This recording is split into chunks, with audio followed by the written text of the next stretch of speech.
நடிகை த்ரிஷாவின் தாயார் தேர்தல் விதிகளை மீறியதாக சர்ச்சை எழுந்துள்ளது.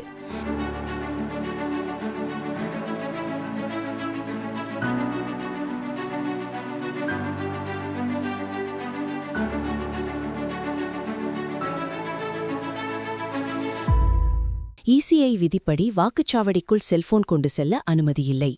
ஆனால் த்ரிஷாவின் அம்மா ஆழ்வார்பேட்டையில் த்ரிஷாவுடன் சென்று வாக்களித்த அவர் கையில் செல்போன் வைத்திருக்கும் வீடியோ வெளியாகி பரபரப்பை ஏற்படுத்தியது.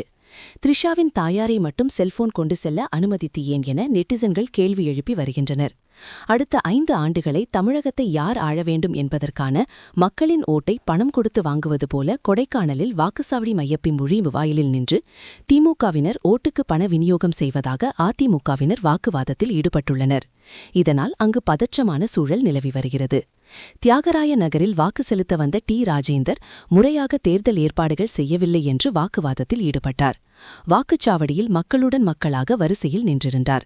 அப்போது முதியவர்கள் ஓரமாக அமர்ந்திருந்தனர். இதை பார்த்து கோபமடைந்த சீனியர் சிட்டிசன்களுக்கு தனி வரிசை ஏன் அமைக்கவில்லை என்று ஆவேசமாக கேள்வி எழுப்பியது சலசலப்பை ஏற்படுத்தியது. சமயபுரம் 15 வார்டில் உள்ள வாக்குச்சாவடியில் தனது ஜனநாயக கடமையை நிறைவேற்ற வந்த மூதாட்டி தனது வாக்கை 5வது பட்டனில் இருக்கும் விசிலுக்கு போட சொல்லியிருக்கிறார். ஆனால் அவருக்கு உதவிய தேர்தல் அதிகாரி நம்பர் 1 பட்டனை அழுத்தி உதயசூரியனுக்கு மாற்றி போட்டுள்ளார். இது தொடர்பாக கேள்வி எழுப்பி தவகவினர் வாக்குவாதத்தில் ஈடுபட்டதால் பரபரப்பு ஏற்பட்டது.